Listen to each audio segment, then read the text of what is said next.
Hey, it's Shop Talk, baby. This is the show where it's okay to be you. We're talking from Yale to jail and from the church house to the pimp house. Nothing's excluded on Shop Talk. So if you don't have a phone, I suggest you borrow one. Call in and voice your opinion live every Saturday morning from 10 a.m. to 12 noon. Yeah, that's right, 10 a.m. to 12 noon. Don't forget to Shop Talk with your girl, because right here, we keeps it real.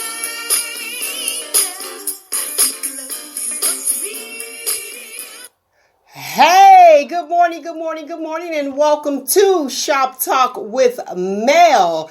Today's guest, I have a treat for you lovely people, okay? A real treat. I have none other than the lovely author of the book Requiem for Rain. Did I get it right? You did. I'm on my way. Look, I'm on my way. All right. I have the author, Elizabeth Danyi. Okay, so Elizabeth Danyi, we're going to just call you Liz. Is that okay? That's okay. Are you sure? I'm sure. Yeah, Liz is best. Liz is best? All right, good stuff. Well, I want to talk about your book. I want to jump right in. Okay, sure. Requiem for Rain. Yes. Requiem for Rain. Why that topic? Requiem is a classical term for a piece for the dead, like a mass. And so I wrote the book because as a way to express when I was raped by the choir director of my church. Well, let's just jump right in. Well, let's just jump. Hey, Shop Talk with Mel. I'm jumping. Okay. After that experience, you feel dead. So, Requiem for the dead. I mean, the dead can't feel the rain. So, if you weren't dead, you could feel the rain. But when you're not really dead, but you're not really living either, you long for things that make you feel alive, and that's the rain. Oh, I like it. Thanks. Today's show is brought to you by Fierce Frames Eyewear, offering the latest eyewear trends today that fits in everyone's budget. Trendy, yet very affordable sunglasses for men and women. Visit their website to select the style and color that best fits you at www.fierceframes.com. Again, that website is www.fierceframes.com. All right. Now, Requiem, for those, it took me a little bit of time to figure out how to pronounce it. You talked about you explained the definition of Requiem, which is a mass for the dead. That Mozart. Yes. All right. Go ahead. Elaborate on Mozart for those who don't know. So Requiem was a term back in the classical and Baroque ages of music where it was a funeral mass. So most of the time, musicians were writing for a particular church at the time, and requiems were masses for the dead. Mozart actually wrote his own requiem as he was on his deathbed, but didn't get to finish it. So one of his students finished it for him. And I always found the idea of a requiem just absolutely fascinating. I'm a classically trained pianist. I was studying to go to school for piano performance. So music, history, music theory, all of that was always something that I was always fascinated with. Let's talk about this voice you have. Let's talk about the voice. Yeah. Listen, if you guys get a chance after the show, go to YouTube, and it is called. Wait. Let me get it. Last Lullaby. Mm-hmm. Okay, so YouTube Last Lullaby, and you'll see for the listening audience, you'll see, and the podcasters out there, yay for the podcasters. You'll see the photo, and it is Liz lying on a piano. So listen to that voice; it's amazing. And you said you were classically trained pianist. How old were you when you started? Actually, I was in sixth grade. I was like 10, 11. I was a little older than most students. My family didn't have a lot of money, so it took a while for us to be able to afford piano lessons. But then I studied at the Dana School of Music in high school as a pianist student. I was auditioning for the Dana School of Music for college, and I just decided that I loved piano too much to turn it into a chore. Because when you go to school for something, you don't get a break. It turns into work, and I never wanted it to be work. I did not sing. I didn't start singing until much later. Okay, and now we'll get back to the book. Requiem for Rain. All right. So you didn't start singing too much later. I'll let you introduce it because I got some stuff that I picked out that I'm like, let's talk about this. Okay, so I didn't start singing until I was 22. I joined the choir. I did sing. I just wasn't trained. So I was always told that I had a pretty voice, but it was untrained. And I really wanted to be trained in voice. So at 22, I went to the choir director of our church, and I really trusted him. He was a friend, and he was very good in the choir. And I said, listen, I really want to sing this piece for Christmas. It was Amy Grant's Breath of Heaven. I said, listen, I really want to sing this. I may not even be good. You don't have to let me. I said, but I really, really, really want to do this. I really feel like this is something God wants me to do. And I'm willing to step out on a limb and go for it. And he let me basically audition and said, oh my gosh, where have you been? Your voice is beautiful. I said, well, I've been, sitting over there in the soprano section, kind of quiet, And after that, I said, I really want to take voice lessons. Would you give me voice lessons? And initially he said no. So I went and decided I was going to do it anyway. And then he changed his mind and said that he would give me voice lessons. Do you know why he said no? I have suspicions, but I don't know why for sure. He said that he didn't have time, but he was giving other people voice lessons, so I don't think that's why. Okay. That's an important part, especially after reading the book. Mm-hmm.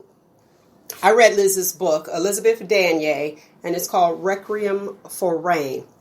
Y'all already know I get bored real easily. Easily bored, Mel, okay? However, I was not bored. I went through there so fast, and your writing was very descriptive. I felt like I was there. Now, in your writing style, which helped a lot, I see where you put now and then. Mm-hmm. Now and then. Why did you choose to write? Why did you choose that writing style? And why did you want to do the now and then? Well, chapters just didn't make sense to me because, so what's happening in the story is the character, who is me, is waking up, awakening from this big event of having been raped, but she doesn't remember. And she's kind of trapped in this, what feels like a prison. Her body's tied down and she's just stuck. And as she slowly emerges, the memories start coming back. But she doesn't remember. So for me to write a chapter, it didn't make sense. But to say now being trapped and then what happened to lead her to get there, that made sense to me. And as a reader, I love to read. I mean, it's just more interesting that way too. Interesting enough, you chose it because you said what you were going through and you thought that chapters didn't make sense to you. Usually rape victims, they don't realize that they're raped or even molested, victims. The memories come later. So that's why I had to ask that question. It was like, now then I was like, oh, okay. And yes. And then they remember. Go ahead. Yeah. I also didn't realize that I had been raped until much later as well. Okay. So and I think that's the hardest thing for a lot of rape victims is you don't know that the definition of rape isn't always being attacked in a back alley. That's not, I always thought that's how it would happen, and that's absolutely not how it happened. And I was groomed so that by the time it did happen, it felt like this was normal. It didn't feel right, but it felt like it was just the next step. So tell me about your grooming.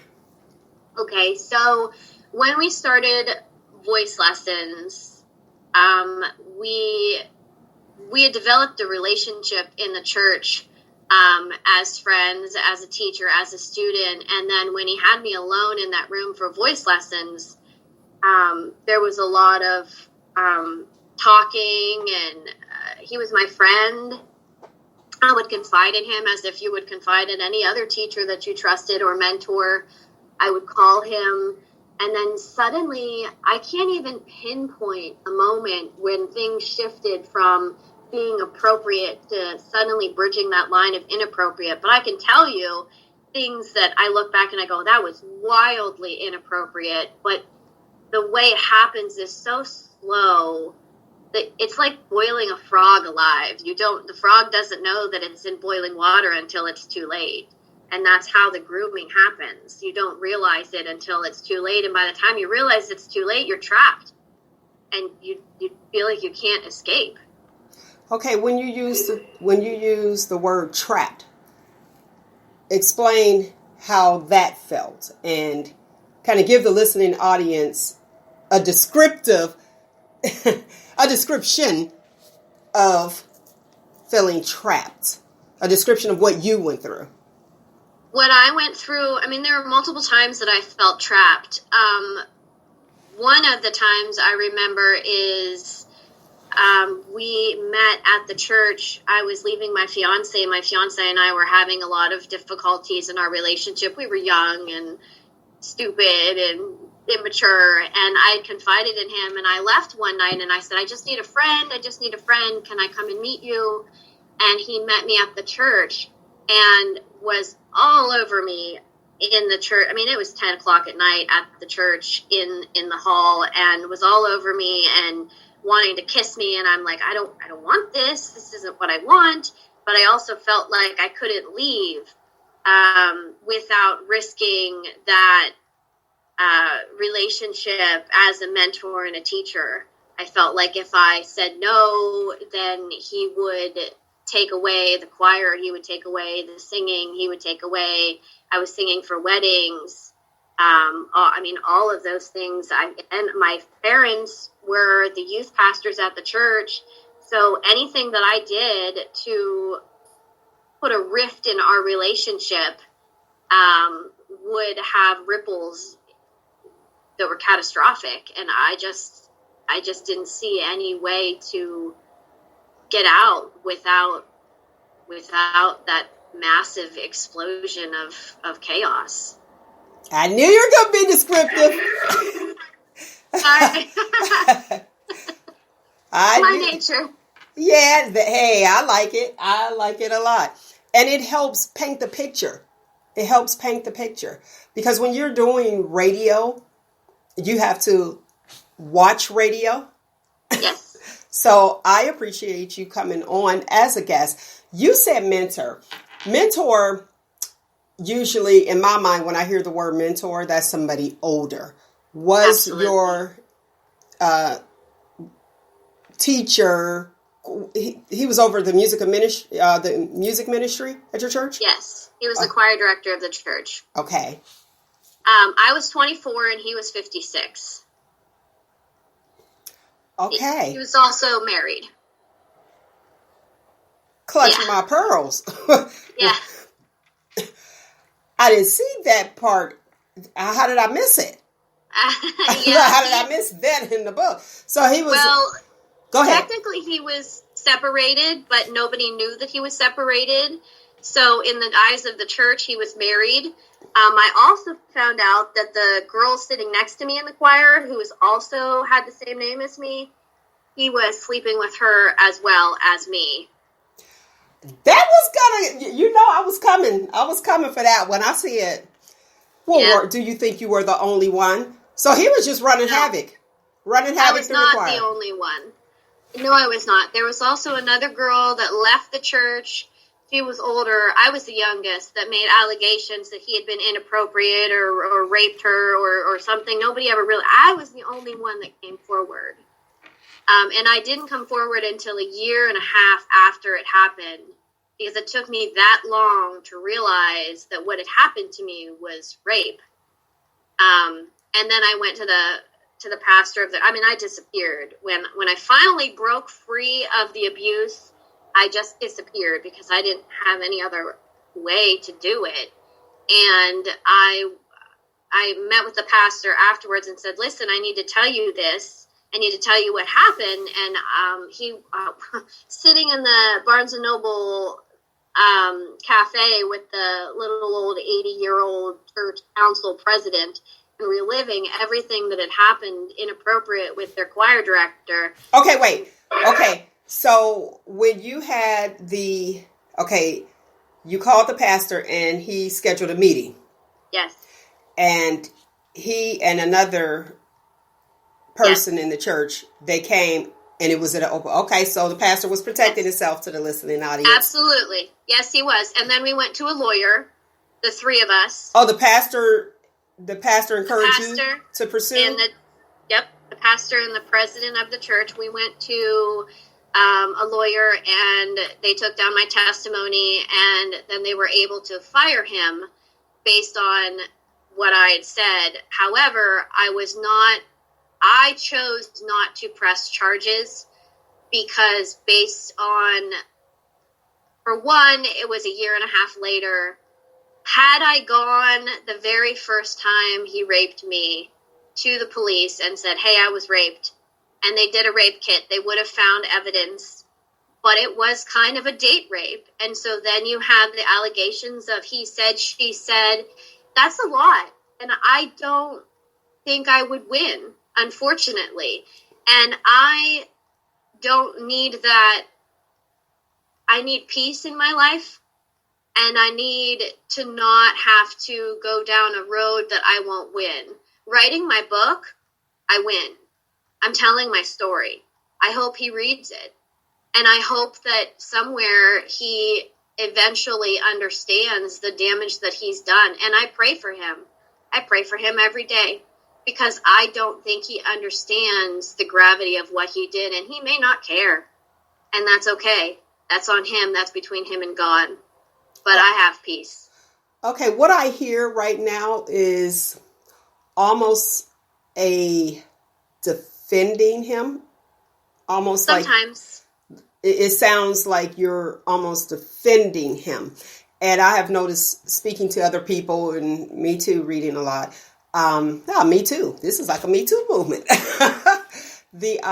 Where you said you don't know if maybe he didn't know what he was doing. You know what I mean? Knew. Okay, so he did know. You feel like he did know. Absolutely. But I don't think, I think of, in my mind, I think of like Jesus dying on the cross.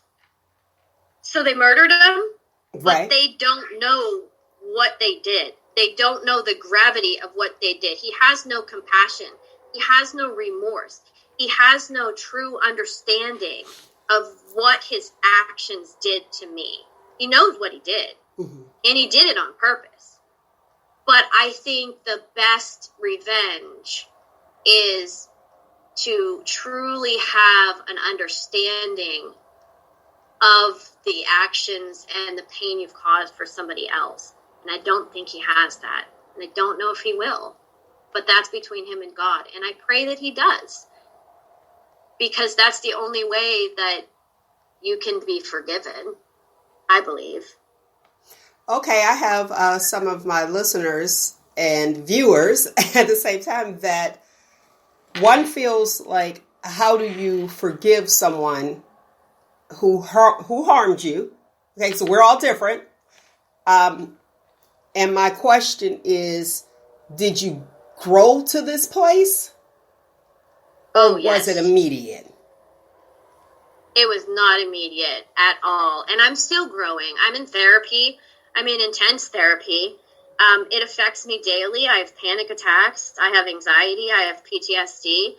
But I did not just get to this place. How do I forgive him? Because forgiveness isn't about him.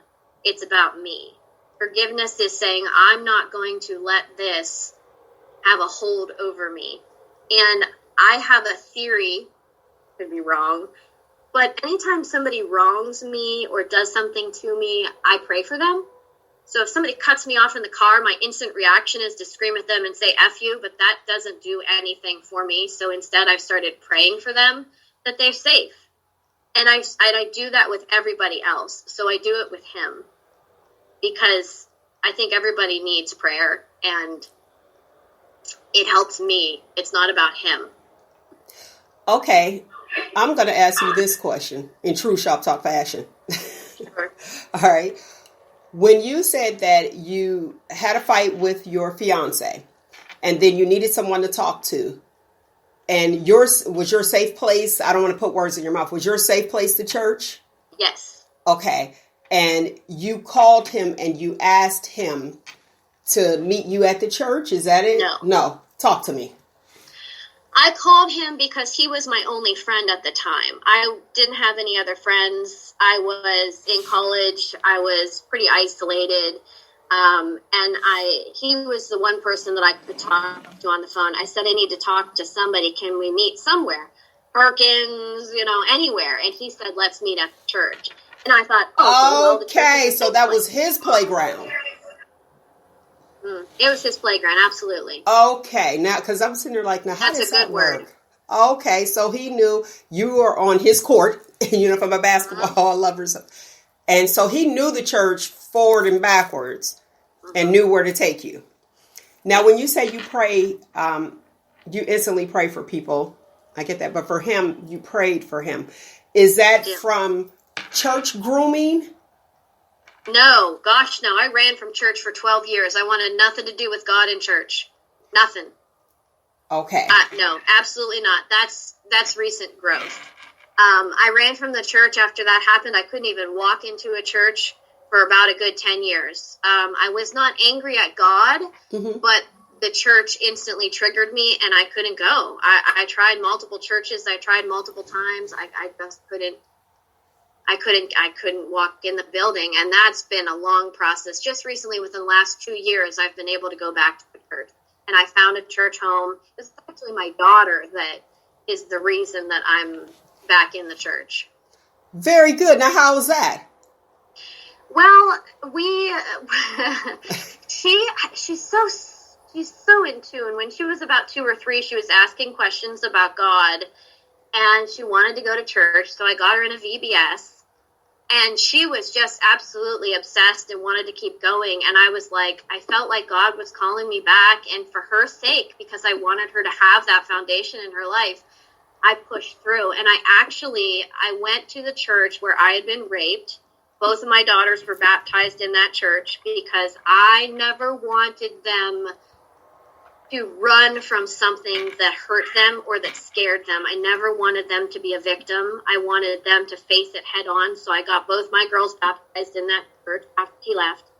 We attended the VBS there, and we were going there for a while before I felt God led me to the church that I'm at now. Okay, VBS, for those who don't know what VBS is, that's Vacation Bible School.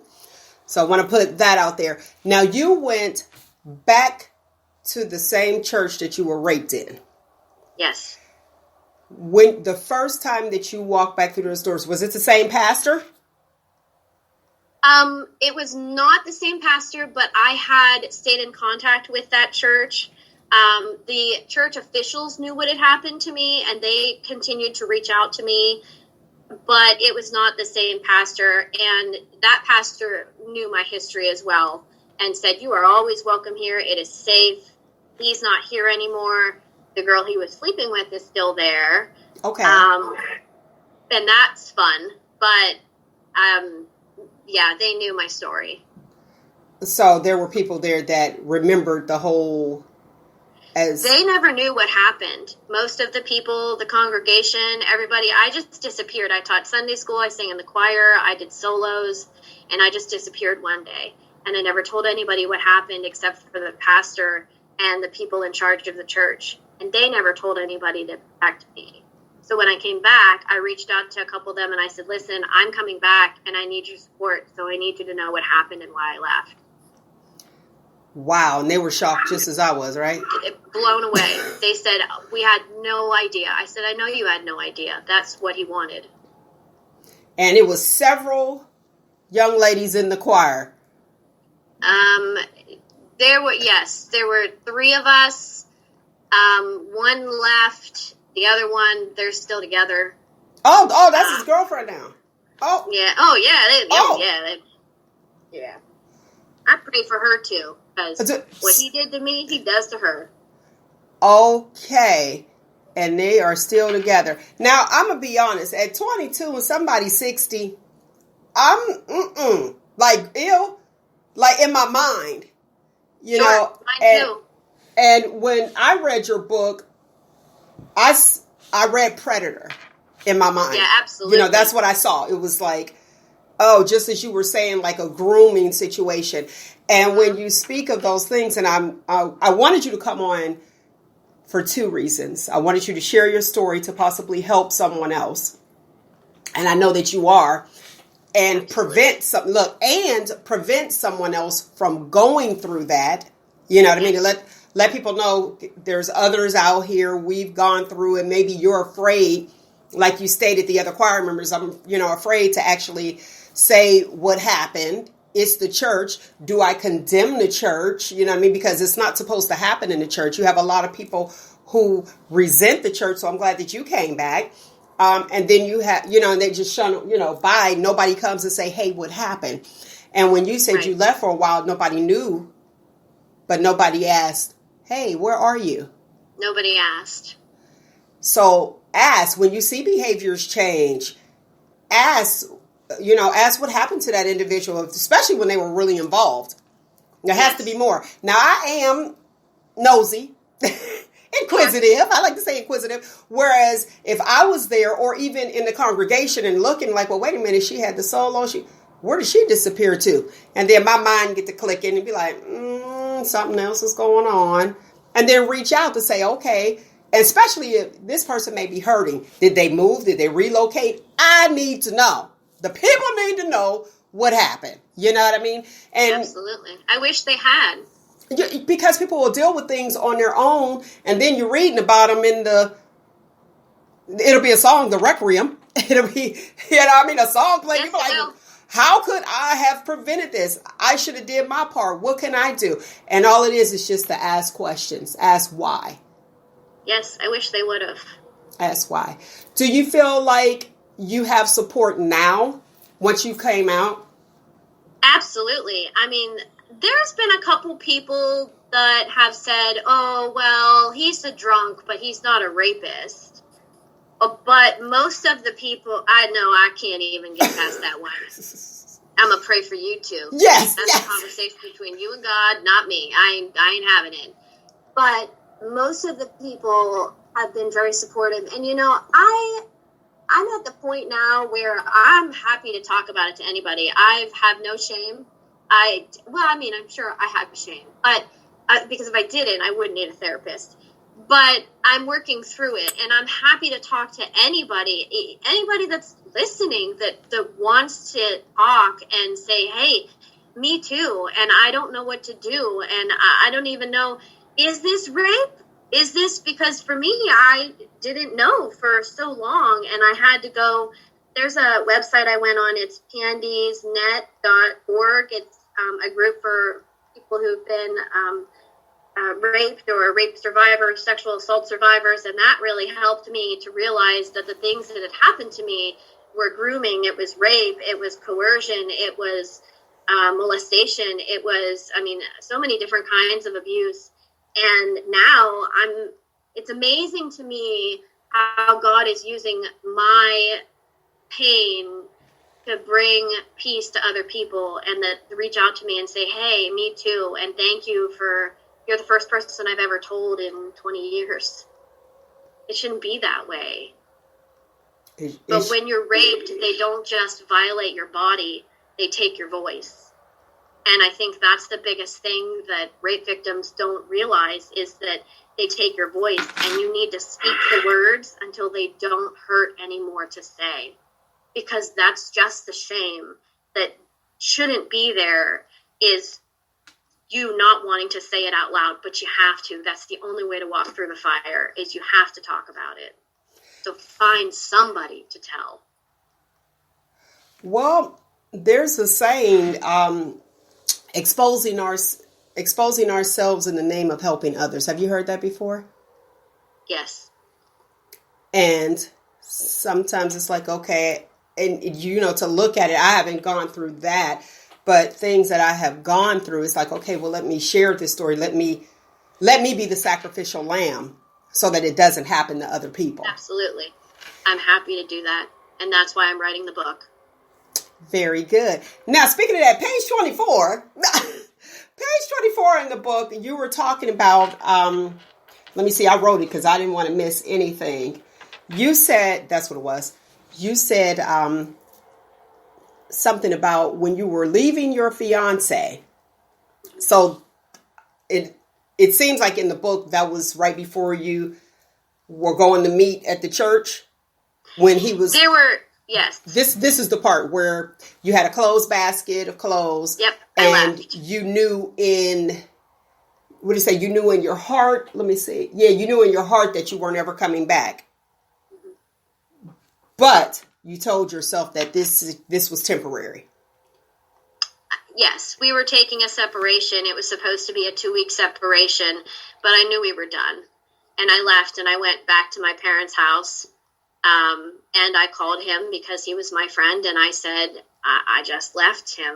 I left my fiance and I'm not okay right now. And he asked to meet me at Perkins and then wanted to spend the night with me. And I said, oh, so he was waiting on you. Oh, he was waiting. I said, no, are you out of your mind? I said, no, I just left my fiance. And then anytime I would say no to him, it would be a disagreement and I would be blamed. But that was still in the beginning where I got away with saying no to him. So, and then, it was not a temporary, it was a long term. But you know what, Mel? Spoiler alert. Go ahead. When I left my abuser, I didn't have any friends because that's what abusers do. They isolate you. And I only knew one number by heart, and that was my ex-fiance. And now we're married. So you separated, it came around full circle. Absolutely. Thank you. Look, you said spoiler alert, spoiler alert. Yes, that definitely is, because I would have been like, what? Like, that's awesome. And he's there supporting you through this. He's a saint. He's wonderful. He knows every detail of what happened. He was with me through every walk through this journey, every point of going to the lawyer. Supports me with my therapy. He's a saint. He's just a wonderful human being. We were young at the time. We just weren't ready. But when we got back together, I said, when I called him that day, I said, listen, I left him and you used to be my best friend. And I know you hate me right now, but I just need a friend right now. And he was a friend, but he was a real friend, not a friend that tried to sleep with me, not a friend that tried to get on top of me, not a friend that raped me. He's what a real friend is, not like that predator. Okay. Now we're going to rewind back. For the people that are just joining in, I have author Elizabeth Danyi, and she has the book Requiem for Rain out. She was, you said, let me say this. Y'all just rewind it, okay? And by being on a podcast, you get to rewind it. When you say, we know about the whole Bill Cosby thing, you said it was a year and a half later after you met with the pastor and the church president. And it wasn't too late. It's not too late. Look, I'm like, clearly it's not too late. Look at Bill. And what was it, Harvey Weinstein? When you said, when you were talking about, and that's what it took me back to what's happening right now, where you wanted to do a solo. You felt like, and let me know if I'm putting words in your mouth because I don't want to do that. You felt like everything would have been taken away from you. And this was like, what, the second time that he, so yes. You were in a position of, I don't want everybody against me and I won't be able to get what I want. So I guess I'll be quiet and don't expose him. Is that safe to say? That's safe to say. And it did happen. when I exposed him and what happened, my parents took his side. They didn't believe me. Your parents, wait. Your parents went to the same church as well? My parents were the youth directors of the church. Okay, go on. So they knew him, and they, at one point, we finally came out and told them that, yes, we are together. We've been together for this period of time in secret and blah, blah, blah. And they were initially angry, but then they were supportive. And then when he put his hands on me for the last time, I left. But they continued to invite him into our home. I said, this is my home, and I need to be safe. I said, I don't understand what he did to me yet, but I knew that it was a violation, and I don't want him in my house. Okay, wait. So you and the predator told your parents that you were in a relationship? About a year after, yes. Now, why? Why did you do that? What was going through your mind? I never wanted to keep it a secret. I didn't understand why we had to keep a secret that we were together in the first place. If we're not doing anything wrong, as he says we're not doing anything wrong, then why can't we be public about our relationship? I wasn't allowed to tell anybody. I wasn't allowed to tell my friends. I had to lie to everybody of where I was going every evening. We would see each other in the choir at church, but we weren't allowed to talk other than as a mentor. He kept everything a secret. So for me, if it was almost like to prove to myself that what we're doing is not inappropriate. So if we tell my parents, then it's okay, right? So when he finally agreed to tell them, they were all about it. And I guess in my heart, I almost wished that they would have been like, absolutely not, this cannot happen. But that's not how it went at all. Okay. Nick, you got any questions for Liz? Unmute. Hi. My question is, when did you really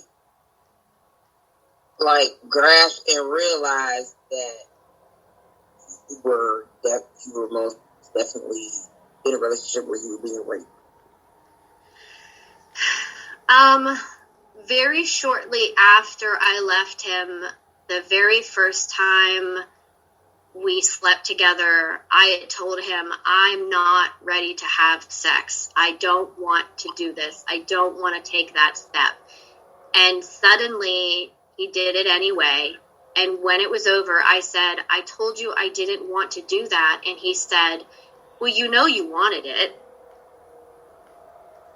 And I pushed that memory down until after I had left him because I couldn't face that was rape, because if I had at that moment believed that and hold on to my truth that I didn't want it, I would have lost everything in that moment, and I wasn't ready for that. So I forced myself to believe that I had wanted it, and then I clung to him, because clinging to him must mean that it wasn't rape, right? And then when I finally left him and I replayed that memory in my mind, I finally admitted to myself, that was rape. That was rape the very first time. And every other time after was rape as well. But that first time, I clung to that moment because I knew in my heart and I knew in truth that was rape. Okay. There's people out there that believe that if you are raped and you come back and you have sex again and again and again, that's not rape, because they feel as though that you keep coming back and you don't want it. Please elaborate on that, Liz. So I've talked to a lot of people who have been raped and have been in an abusive relationship. And a lot of women who are raped and stay with the abuser will actually initiate sex to prove to themselves that they did want it, that it wasn't rape. Because if you initiate it, then it's not rape, right? In their minds. It's very common for children who are being sexually abused to initiate as well as older people who are in relationships to do that. Also, coercion is rape. If you are being told that if you don't have sex with me, then something's going to happen or you're worried about a fight happening, that's rape too. Unless you both in your heart say yes, it's rape. I'm sorry. What about this one? If you love me, you will do it. No, that's rape. That's coercion. And that's rape too. I love that Pandy's Net website. There's just so much on there and so many stories. And so many people who are just so supportive, and it's such a safe space that's one of the places that I refer everybody to. If you're not ready to talk, that's a safe place to go to, a safe website, and you have to sign on, and it takes a while before you could comment. And they really watch everything. So if you're not ready to talk, that's a safe place to go. That's where I started to have a voice. What website is that again? I believe it's pandysnet.org, but I can send you the link. Okay, we'll post it. Spell it for me when you say, what are you saying, Pandy's? Pandy. Okay. Pandy's Project. It's Pandy's Project. Okay. I'm sitting there, I'm like, wait, what did she say?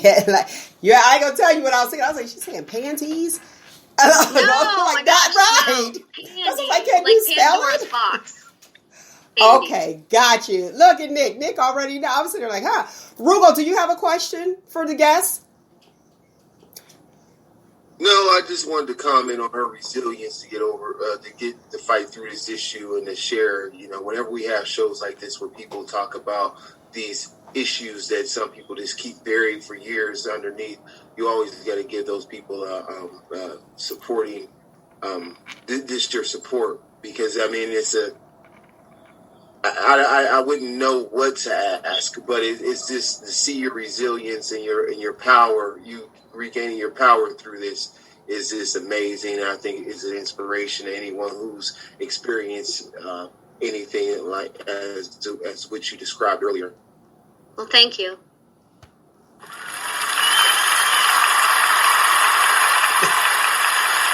Have to give you a round of applause. We said earlier, and I'm a firm believer of that saying, when we expose ourselves to help others, and it's in the name of helping others, to be honest. So if you have a story that you want to share, and this is to the listening audience, and you may feel ashamed, and just like Liz was saying, Elizabeth Danyi, her book, Requiem for Rain, as she shared, get out there, write it down, speak about it, because when you speak about certain things, you heal yourselves as well. All right, I thank you for coming on. You are amazing. Thank you for having me. Oh, definitely, Liz. So, you're more than welcome to stay and chill with us. But if you have something to do, you could go. I gotta go chase my kids. There you go. Go be great. Go be great, girl. And listen, thank you. If you need counseling, there's nothing wrong with counseling. In our culture, sometimes we feel as though that counseling means that we are crazy. You need to release. That is untrue. Okay, that is untrue. Again, that is Elizabeth Danyi, author of Requiem for Rain. I'll play a piece for you guys later on in the show. You could go to YouTube, Last Lullaby.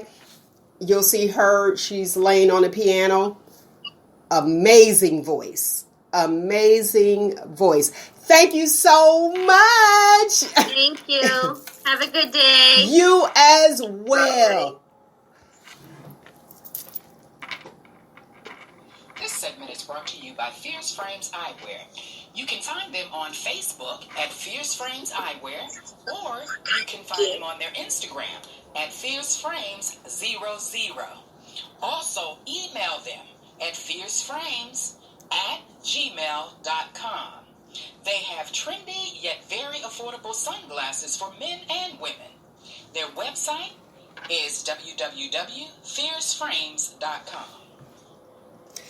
That's what I forgot. That's all right, because how we get going. Wait a minute, here we go. I got you covered. So she said they did have sunglasses. Yes. How you like that? Girls. FierceFrames.com. All right, I guess, it's so dark, but I got the tag on. See, they're new. You don't have a little clip-on clip like you at a flea market. They doing the thing. And I'm so proud of them. They are doing the thing. Every last one of them.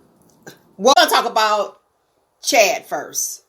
Nope, we're gonna do Will. We'll do Will Smith and what's her name? Aunt Viv. Janet Hubert. Yeah, Janet Hubert. We'll talk about that. And since we just got off of healing, I want you guys to be healed. So let's talk about this. They did Will Smith. He took over the red table. And he had Janet on there. Now, I watched it. And Will wanted to resolve the issue that they had. Do you remember that whole thing with Aunt Viv and the Fresh Prince of Bel-Air, Roogle? Do you remember it, Nick? I thought she left because of a contract dispute. It was a contract dispute. See, that's what I'm talking about. I know you know. And Nick, you remember as well, right? Mm-hmm. Now, here's the thing. A contract dispute, and she ended up saying that they wanted to give her 10 shows. Will didn't know it. That time Will was 21 years old, okay? And when I was watching the red table, so you know what? Check out that red table. You guys got to see it. Check out that red table. And then you'll see what I'm talking about. He wanted closure. He's a great listener. And I say that one more time. He's a great listener. And I say that because when he asked her how she felt. And she told him, well, I don't know what her rebuttal was, but she in turn reversed it to him and wanted to know about him. He gave it right back to her. He didn't say, well, I was 21 years old at the time. I was this. And what it boiled down to is that she's a professional. So on the set, he was making jokes and she said he was live. He was, he was 21 and he was doing it and he was the man and he didn't want to fail.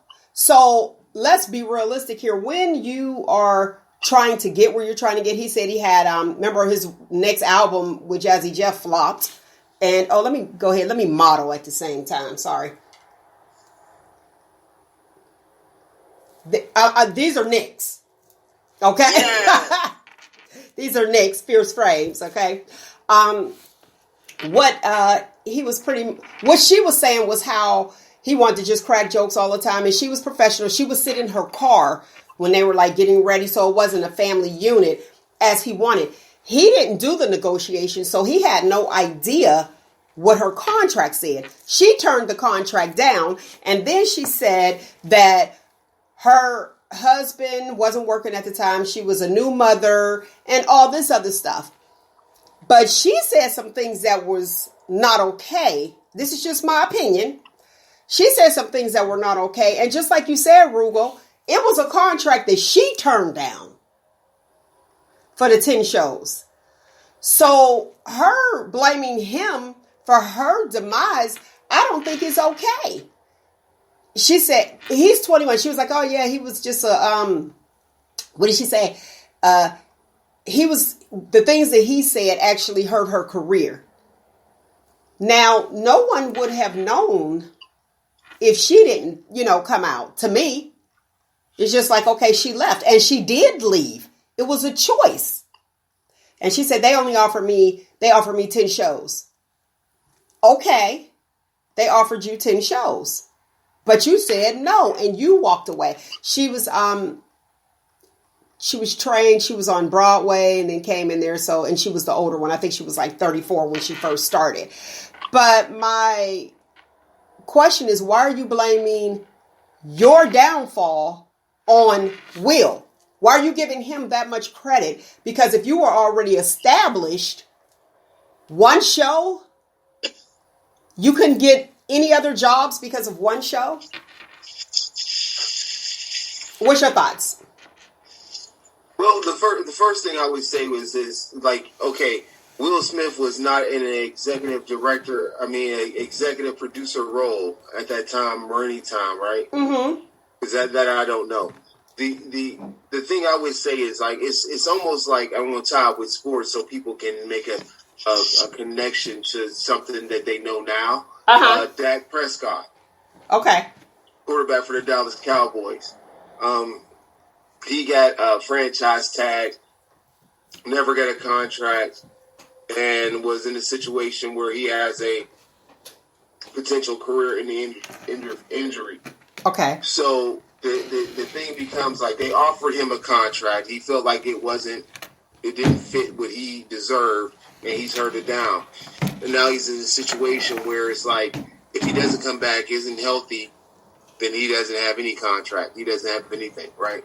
The reason I made that comparison is because she was offered a contract and she felt like it didn't fit her needs or whatever, and she turned it down. Now, I don't know what Will Smith said. That's the thing. I don't know what he said.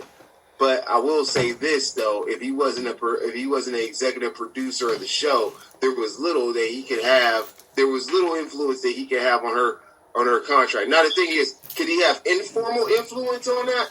Possibly. Could he have formal influence on it? No, not if he wasn't in that role. You know. But we've all seen situations where there's been players in sports that have gotten their coaches removed because they feel a certain kind of way. Really not knowing a lot about what happened. All I know is that there was a contract offer. She refused it. They moved on. You know, as far as her future endeavors, sometimes there could be blackballing. You know, I won't dismiss that and say that, you know, the mechanism of Hollywood would say that, well, she doesn't work well with management or whatever, so they do these particular things. That stuff happens all the time with people in any industry. Hollywood is no exception. He said that she was difficult to work with. Now, she was? Yeah, that's what he said, that she was difficult to work with. Now, Monique actually said that now. So this was like almost 30 years ago. But Monique says that now. Huh? What is Monique doing with her now? Monique is not doing anything with her. Remember, Monique was blackballed off of, what was that show with Lee Daniels? What did she do, Nick? That movie. And she wouldn't... She did Precious. With yeah, but she wouldn't do she wouldn't do like the red carpet type stuff. Well, I mean... or promoted. She wasn't promoted. Remember her and him and Oprah, they said that she wouldn't promote it. So with Tyler Perry. That's what I'm talking about. Yeah. So they were... Steve Harvey, she had an issue with all of them. But Lee Daniels whispered in her ear and told her, he kind of gave her a heads up, but she threw him straight up under the bus. That's why I don't be fooling with a whole bunch of people. Like, if I'm going to give you this little nugget and not everything, that's not, I'm like, I felt like he pretty much was saying, I'm trying to help you out, sis. And then you just throw me under the bus with them. And then she felt blackballed. I think that's how Aunt Viv felt. Well, I think the thing is sometimes, she may not have, like anybody in any industry, people who have the controlling interest say, we believe you're worth this much. Okay. Right? Mm-hmm. They believe like this is the top line we're willing to pay for this particular endeavor altogether. And you are this piece in that particular endeavor. And, unfortunately, like, who knows? She could have took those 10 deals and then made it more after that. Like, see, that's what I see. I don't know the ratings. I don't know, like, the people who were buying, the organizations that were buying commercials. Like, there's a whole lot of stuff that we don't know, right? So we don't know, right? But we have their... Go ahead, Nick, and I'll finish. Go ahead. Yeah, it's like if she would have just gone ahead and taken that deal, like you said, and brought it every single show, she could have walked into more roles. But she knew, and with her being a professional, I'm surprised she didn't do that. Make sure you bring it every show, just above and beyond everybody else, to make sure you secure your spot. But at the same time, she was going through something at home in her marriage with her husband and everything. And a lot of times things like that play a part in what you're going. But if you're a professional, it should not. But go ahead, Roogle. Okay. But let's look at it like this. Even if she was experiencing things in the home, she has a manager. She has other people that's giving her advice or counsel, right? Right. So, I mean, we don't know. You know, I don't believe she was her own manager. I believe, you know, I would assume that she had another manager, right? But I mean, that she had a manager that wasn't herself, right? So I mean, like someone's coming to her telling her this particular thing. But it's just like any negotiation. I want to just put this out there on a personal note. Like my wife bought some furniture or whatever, right? Did it without me, whatever. She has the freedom to be able to buy whatever she wants to buy, right? So the issue becomes, now it's been these delays. They haven't delivered on when the stuff is going to come. It's been a whole bunch of stuff, right? So we go in there yesterday, and I go and I talk to the people. And I'm like, hey, from what my interactions with the Federal Trade Commission says that you shouldn't be charging her this because you haven't delivered it and you haven't done these particular things, right? So the thing was that, like, I came in there in a situation to negotiate on her side about what was right and what was wrong. And so even though she made the deal, or she was the talent, or she was the connection to it, I intervened to be like, you know, is this really right? But with that being said, though, whenever you take a hard stand, you got to be willing to walk away. And she was willing to walk away. She walked away, and what came of her career came of her career. But you got to be able to say, you can't blame somebody else. I didn't catch that. I said you can't blame somebody else because you chose. You know what I mean? You can't. But the thing is, if you're gonna draw that hard line in the sand, you got to make that decision on if you're going to walk away or not. You know, so if someone says, well, hey, if you ain't going to give me $500 million to do Shop Talk with Mel, then I ain't doing it, right? then that's, I mean, that becomes that hard line. You know, it's like you destroyed all negotiation at that point because you said what it was going to be. You know, and that's the thing. Like, you have to, like in my wife's situation, we had to say, well, are we willing to walk away from this purchase, right? I am, because I we know you are. To it. I didn't give a shit. Didn't know about it. But the thing was, she had some investment in it, you know? So the thing is that when you think about that, what's your next move after that, right? What's your next move after that? Am I leave? Like, for example, like they say with this, you know, you don't leave a job until you get another job, or you don't. Or some people they say they swing like monkeys in a tree in relationships. They don't leave another relationship until they get a hold of another one. You know what I mean? And then, like the thing was like, what was her escape plan from that if it didn't pan out in her favor? We'll be right back after this break.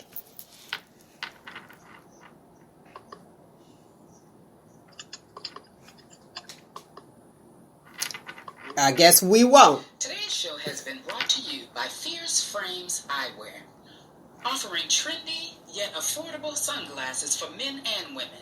Check out their website at www.fierceframes.com. Again, that is www.fierceframes.com. Don't wait until summer. You can order now. Like the modeling skills, huh? So check those out. I really, really like these. What do you think of these, Nick? Oh, I love those. You like these? These are cute. The circle. What do you think, Roogle? Let's see what the men think. What do you think of these? Let me get to. Check me out. What do you think of these sunglasses from Fierce Frames? You can hear me. I thought I was on mute. Yeah, I mean they all like he's like, hey, Mr. Director, Mr. Producer, please give me my big and famous contracts. Oh, wait. Wait, here you go. I got to get my mug first. Go ahead now. Now, what did I say? Mr. Producer, please give me my big and famous contracts. My rich and famous contract. Thank you. FierceFrames.com. FierceFrames.com. You guys visit that website. All right, so we're talking about Aunt Viv and the Fresh Prince of Bel-Air. When I say he's a good listener, he allowed her to share her pain and just took it. 27 years is a long time. Me personally, just watching it and her being trained and being in the arts, you guys join in, because y'all know how it is in the arts. She probably felt, and this is almost 30 years ago, she probably felt like, who's this rapper just coming on the scene and he's the star of the show? Now, Fresh Prince, what Will allegedly said back then, 21 years old, he was like, she think it's the Aunt Viv show. It's the Fresh Prince of Bel-Air. So when you look at somebody who's trained and you're in production, you're in the plays, this is what you do, performing arts, you're in the performing arts, and then some rapper come and take over. And it's like, well, but wait. But there okay. again. No, but think about it. We go on 30 years ago. The Fresh Prince. He was the Fresh Prince. That was his rap name.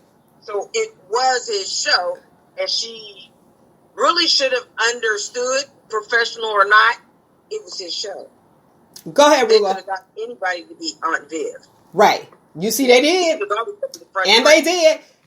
Go ahead, Roogle. Well, I think the thing is that, like, I mean, you got. It's almost like I'm gonna take a word from The Rock, right? Dwayne The Rock Johnson. Know your role. You know what I mean? And and I ain't trying to hate. Maybe she felt like she was more than that. Maybe from her, because the thing was, her character was the linchpin for him even being in Bel-Air, because it was her sister. Right. It was her sister's son or whatever. Right. And I think the thing was she done a good job during the time or whatever. But from what I can tell from IMDb, what they say is that she was offered a contract for the fourth season in its entirety. And she said that there was problems with the producer and Will Smith, and whatever, but then she was replaced from seasons 4 through 6. I just kind of feel like, I don't know what those problems were, but it sounds like there were problems with the money, and sometimes this is what happens. What we know from Hollywood is that, like, is there not enough money to pay people because the main person is making so much money versus the other people in the cast? So for example, when the show Friends was up for negotiations, or that's cool. The cast said this. They said, "Hey, we gonna all stick together, and we all want $1 million per episode." And they got it because they all stuck together and said, "If you don't get me, you don't get none of us." And they got the money. So remember the show Girlfriends? That's where. Yeah, but even what about Living Single? I think Friends came from Living Singles. I think Single. Well, how the show's derived is one thing, but the thing I'm talking about really now is the mechanism of getting paid. And so Friends, the 4 characters in Friends, the 4 actresses in Friends tried to do what the 6 people did in Friends, and the 4 actors. You mean Girlfriends? Girlfriends try to do what the 6 actors in Friends did, but they did not succeed because. Now, why didn't they succeed? Right? Why didn't they succeed? Because because everybody else agreed and one person didn't. That's what they said, "All right, we can do this without you," right? And let's be real. That's what our people do. Hey, that's what happened. But the other 6, they stuck together. Was like, nah, we gonna get all this money together, right? And so you figure like this: 6 stars, 24 episodes, $6 million an episode, right? I don't even know the math, but the point is that it was like $130 million, right? For them to do one season, just paying those folks. So the thing is, maybe Will wasn't wanting to do a Dan Marino. I'm making a football reference because Dan Marino was like, "Hey, I'll take a pay cut." Matter of fact, I'll move it to present day. You got Tom Brady when he was with the Patriots. He's like, "Okay, I ain't got to really get paid this much as long as we win. Can you make us win?" But see, here's the thing, though. And that's a good analogy that you tried to use. But here's the thing: it was the Fresh Prince of Bel-Air. Yeah. You know what I mean? It was his show. So, and at 21, I'm going to tell y'all right now, if It's like, okay, you getting ready to do the show, and I'm 21 years old. I'm trying to make it. My record already flopped. I done dropped out of college. My father is upset that I decided I wanted to be a rapper. I don't know you, Aunt Viv. I just met you when they cast the role, so there's no commitment. I ain't doing it. I ain't mad at him. But this is the issue, though. This is the issue. And she walked away. She walked away. Okay, I'm gonna let you get your point. I'm gonna let you get your point. She walked away. They said 10 episodes. She didn't like the contract. But I'm gonna let you finish yours, Roogle. She walked away. She didn't like the contract. She knew she had a little baby at home. She knew her husband was unemployed. But what she did on the Red Table Talk was made it all about Will, not knowing what he went through or what was going on in his personal life. Just like what Nick said. Nick was like, she's a professional, but guess what? You can't listen. That's probably why they ain't like me as a manager. Because when you come to work, I expect you to work. When I go to McDonald's just because you had a bad day and I want to know what happened to the orange drink. And you had a bad day. I ain't in charge of orange drink. That ain't my job. Listen though. I ain't in charge of orange drink. Right. But all you got to do is say they discontinued it. Not like. Which is some bullshit. Right. Because we like. That's the best thing they had going. Yes. So. They discontinued the orange drink? A girl, you like, yeah, they discontinued the orange drink. But my point is, I'm a customer. What happened to the orange drink? Why you got an attitude? I don't know what happened. Listen. I don't know what happened to the orange drink. I said, okay. And then she, went on to get my stuff. And I was like, what else do you have? Because I ordered an orange drink. What else do you have that's non-carbonated? You gonna get that high seafood punch. Listen. You ain't gonna get that orange drink. Freaking Hawaiian punch, it tastes like, they ain't never, no matter how much ice you put into it, it ain't gonna never get cold. But go ahead, Roogle. The point is though, like, leave your problems at home. The orange drink or the Fresh Prince issue. Listen, leave your problems at home because what the girl ended up saying about this whole, I just wanted the orange drink. She just had a bad attitude. And I said, I hope you have a great day. And then she said, I'm going through stuff at home. Don't give it to me. I just want to know what happened to the orange drink. So if she's a professional, just like Nick said, and she was, in acting, be a professional. What you got going on at home? What I have going on at home, when I clock in, it has nothing to do with my coworkers. All I can do is be me. You have to be professional. Drop it off at the front door and clock in or call off. That's my thought. And with her situation, she was put it on him and he accepted it. He let her vent. And then they asked, go ahead.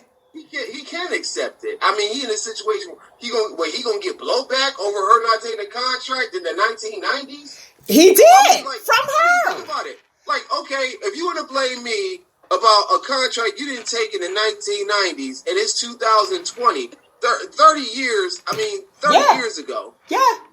Like, go ahead. He didn't do that because it would have constantly been this. He let her vent and he took it. But constantly, no. It's never, the only time you have this is when it's an unstoppable force against an immovable object. Okay, scientific. So you ain't scientific Roogle. You'll have this. You'll have this in this situation.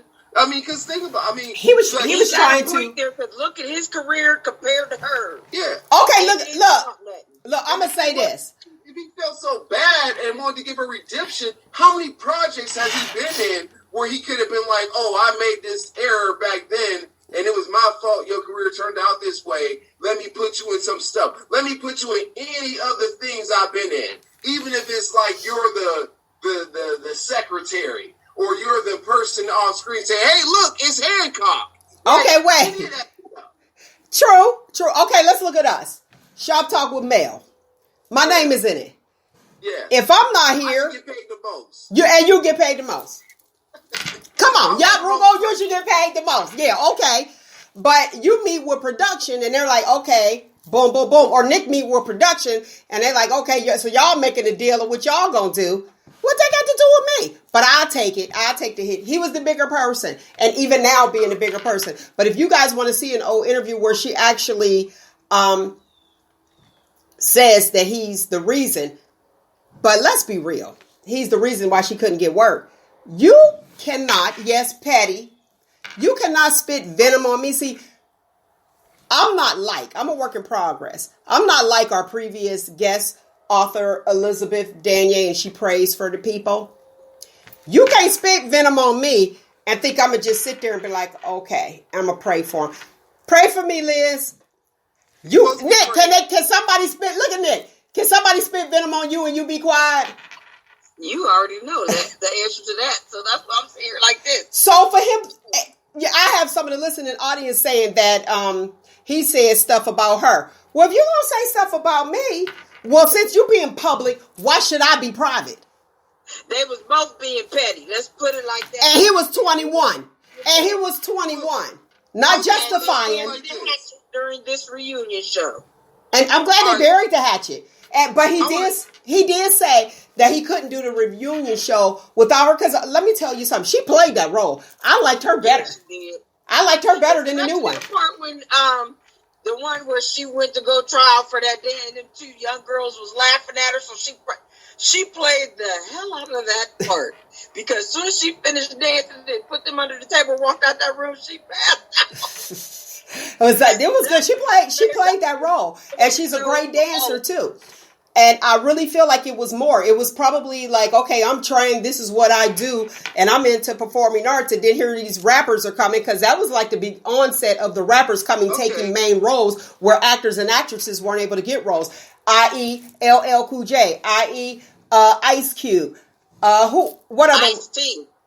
Oh, Ice. Listen, can I be honest about Ice-T? He's a better actor than rapper.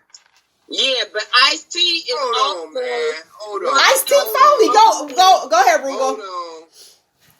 Don't be hating on Ice-T. No. Ice-T, I saw him on Ice-T was cool for what for the time period that he was as a rapper, because of the things he spoke about. You know, he had that whole album Power was off the hook. You know, don't be hating on Ice-T. He just made that transition. When he made that transition, it was like the game flipped and changed a little bit.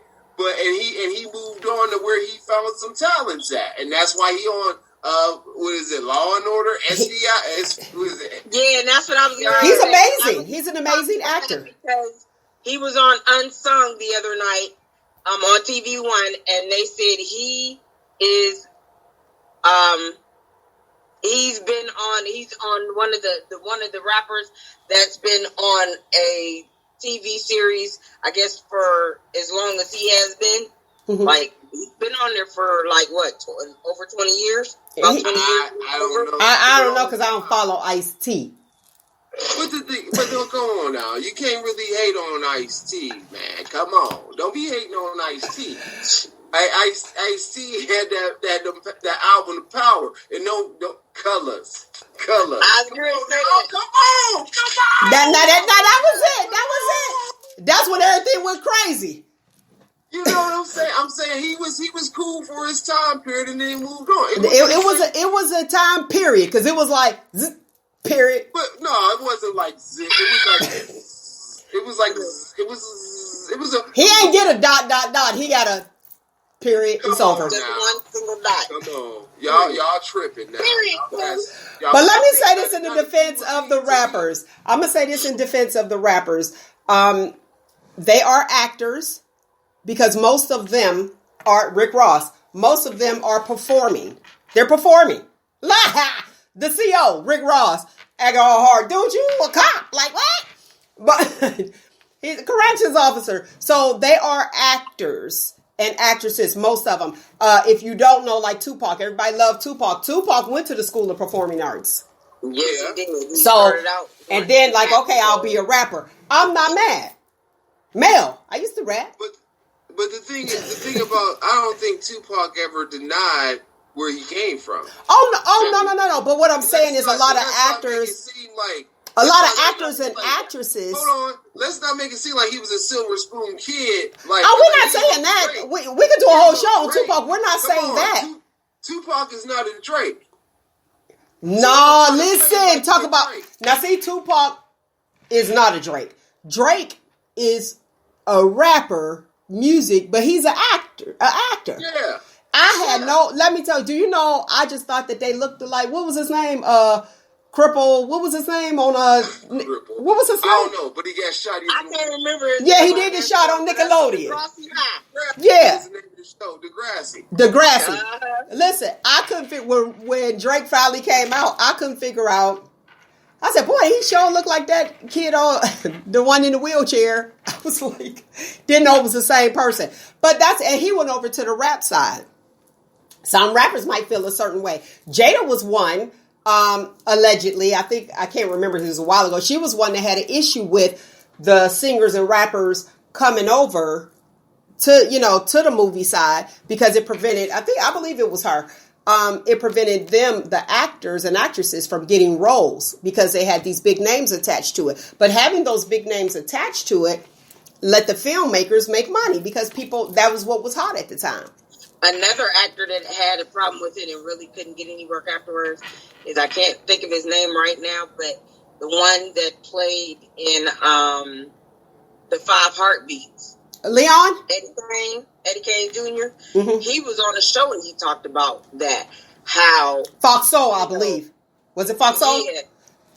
Yeah, how a lot of actors lost roles because of these rappers turned actors. They're the ones getting all the roles.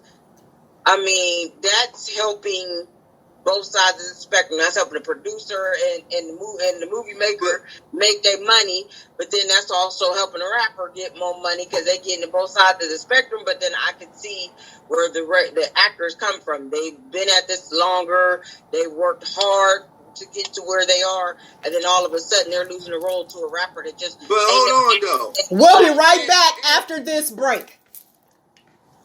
Today's show is brought to you by Fierce Frames Eyewear, offering the latest eyewear trends today that fits in everyone's budget. Trendy, yet very affordable sunglasses for men and women. You reverse Visit left eye? their website to select the style and color that best fits you at www.fierceframes.com. I have to play it again because they pay for the time. We can uninterrupted one more time. Gotta play it. Today's show is brought to you by Fierce Frames Eyewear, offering the latest eyewear trends today that fits in everyone's budget. Trendy, yet very affordable sunglasses for men and women. Visit their website to select the style and color that best fits you at www.fierceframes.com. Again, that website is www.fierceframes.com. All right. Okay. So let's say this off top. Aunt Viv didn't lose her role to a rapper. She lost her role to another actress. True. Okay. Thanks for clearing that up. The only reason there was a show was because of a rapper, and because of Quincy Jones was like, I see his story. I see something we can do. Get Fresh Prince on the phone. Oh, okay, we can do this, and it happened. And I can understand the one gentleman, Eddie Kane's. I know his name ain't Eddie Kane, but who, Leon? I know Eddie Kane. Leon, right?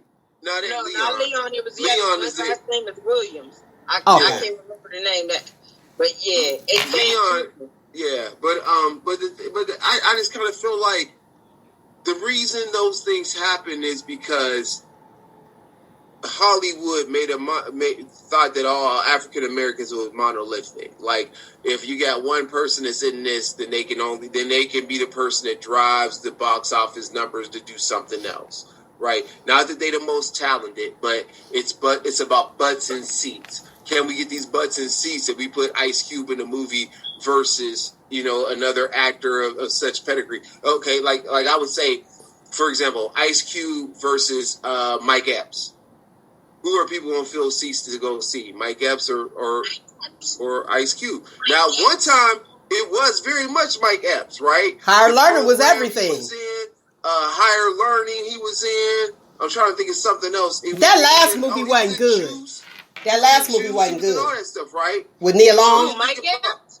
Huh? Mike Epps? No, Omar Epps, sorry.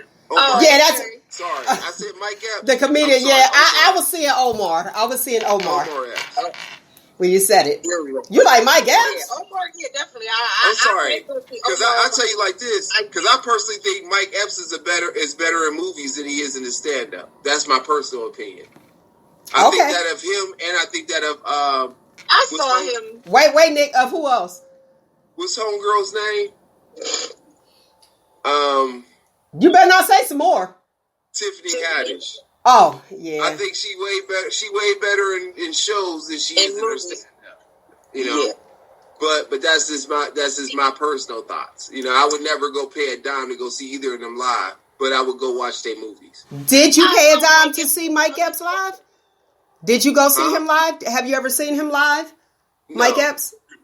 I've seen this stuff. I've seen this stuff on like when he was on Def Comedy Jam and stuff like that, and nothing he did was like, oh, I want to go pay to see him by himself. Okay, I never got that feeling. Live, he is very funny. Oh, okay.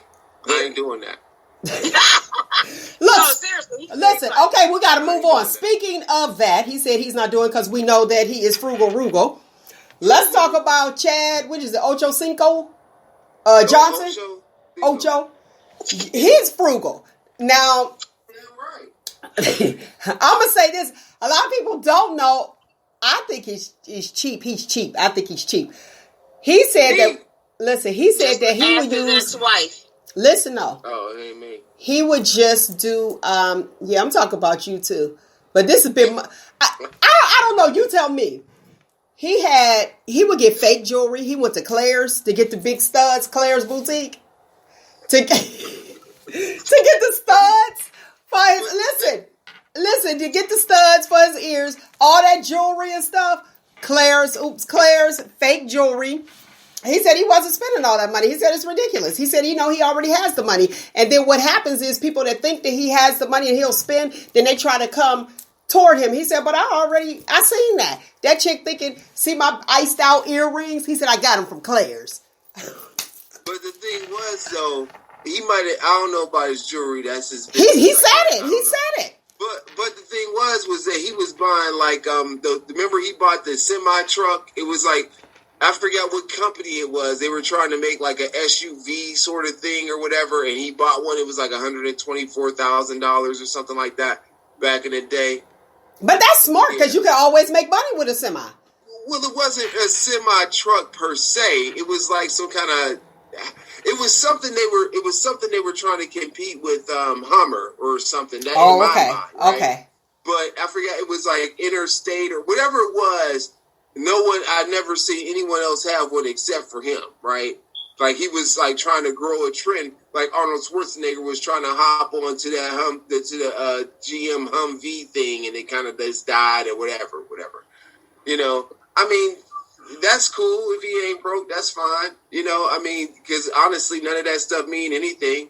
Most people buy gold and stuff like that, and they look at it as an investment versus looking at it as something I need to carry around. So is it better to have stock in gold or is it better to actually have gold? Okay, go ahead, Nick. Nick, what you think as far as him going to Claire's? He paid for some Claire's. Wait, he paid for him with a black card.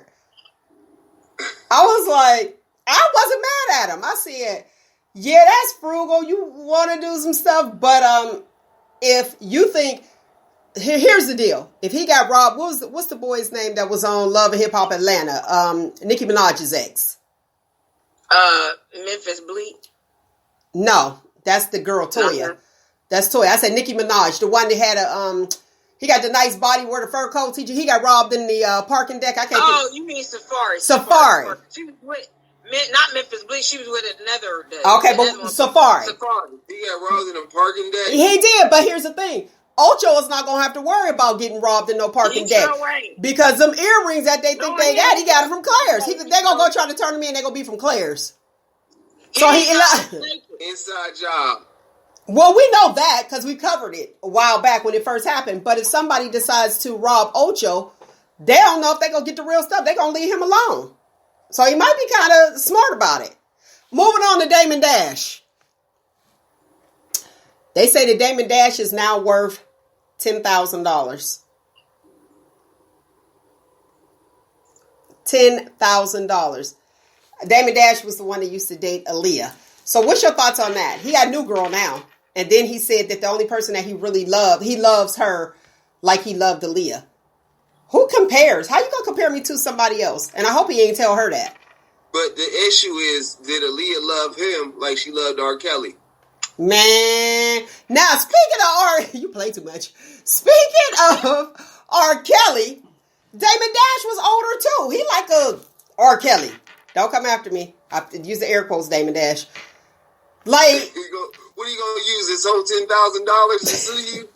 Hey, he tried. I think he tried to sue. Invest that in 401k. I think he tried to sue Lee Daniels because he did some work for Lee Daniels and he never got paid. You remember that? And he never got paid for it. But it's like when Jay-Z just broke off, he just saying he ain't got no money no more. $10,000. But a lot of people don't understand that when you're accustomed to living a certain lifestyle, you still have to keep that up. But if you're not making no music or doing what you were doing before, your money is running out. Just go ahead and get an apartment. You better get to work then. Something. How do you feel about riding his son's coattails being a smart Yeah, where is his sister? Stacey Dash. That's his sister? That's his sister. Really? Yes. Uh-huh.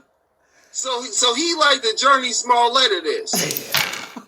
You know what? Yes. Yeah, that's a good way to look at it. Yes, he's like the Journey. Stacey did shit. They done blackball Stacey. Like, they blackball her, Ebro. Yeah, he get done. Hey, but Journey Smollett, she trying to live above the influence of Juicy Smollett. I'm telling you.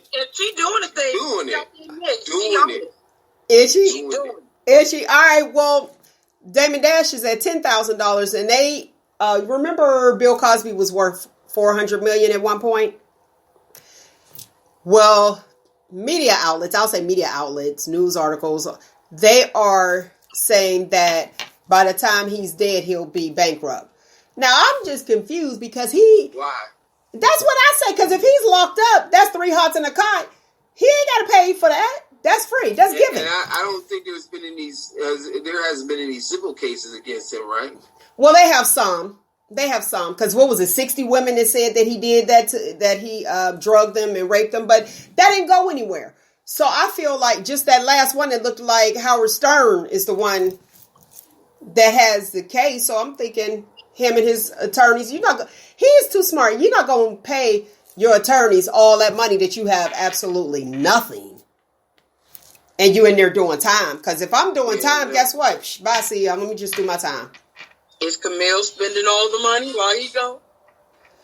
Or has it been? She earned it. Bequeathed to other family members. She earned it. She sure did, though. She earned it. She stayed through all of that. Yeah, she earned it. You was sleeping with all them people. She earned it. And then they knew that he was married. I mean, that was public knowledge. So you chose to be with him. Get out of here. What about that pastor that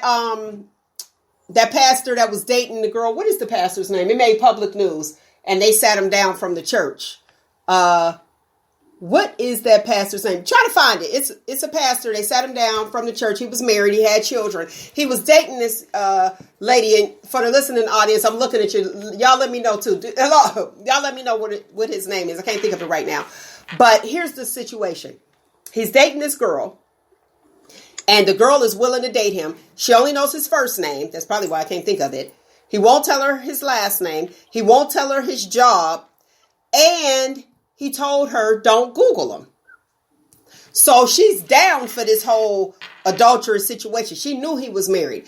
Then when she found out who he was, then she want to be on, what was it, Good Morning America, talking about, I feel for his wife.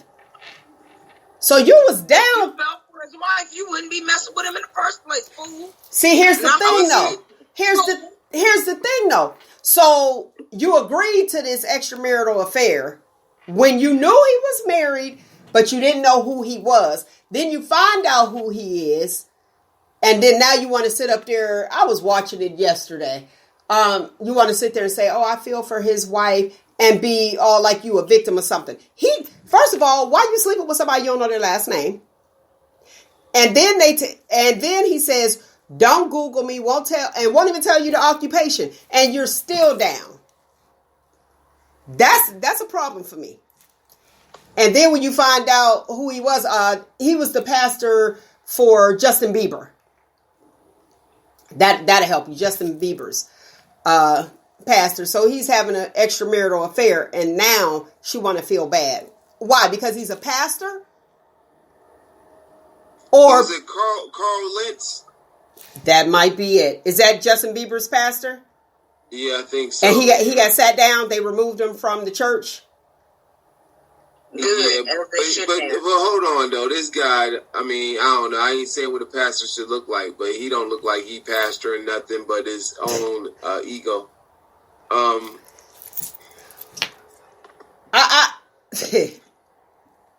Pastor his own ego. Why? I mean, he don't look like a pastor to me. But well, I mean, I don't know what pastors look like. Explain to me, what does a pastor look like besides a man? Tell me that. Not like what would one look like if they were a pastor? Pastor that we had on the show a couple weeks ago. Look, she's still talking about that fine pastor. Pastors is fine.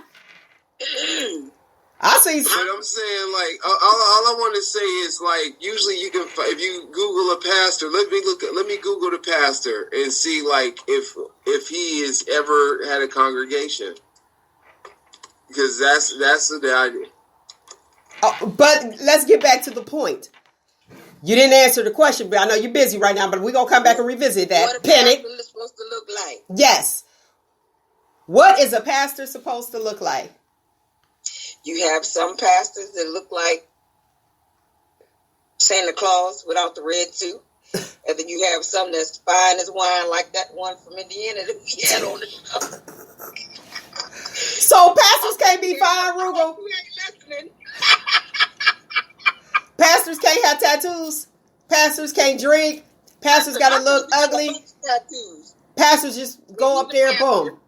I think it depends on when you get the tattoos. Are you getting the tattoos after you become a pastor, or is it after, or is it before? So if you getting it like if you're a pastor and you get a tattoo to say Hellraiser after you a pastor, it might be a problem. That would be a problem. But it sounds like Roogle ain't going to no church with no good looking pastor. No, all I'm saying is that, like, I can't find, like, I think he was with Hillsong, which is credible. But I mean, I don't see, when I'm looking up stuff, I just don't see what's going on. Now, we're not saying that Christians aren't good looking people. We're not saying that. I'm just saying that it's hard to really find something of his works prior to working with. I think he's like he might have been. What did they do? You remember? Was he like an associate pastor or something? He might have been sitting down front. You know, sitting on the first pew in the congregation, and not sitting next to the pastor. Y'all know I grew up seeing me. You got 1, 2, 3. But here's my thing. She agreed to this extra, knowing that he was married, to date this married man or to sleep with this married man.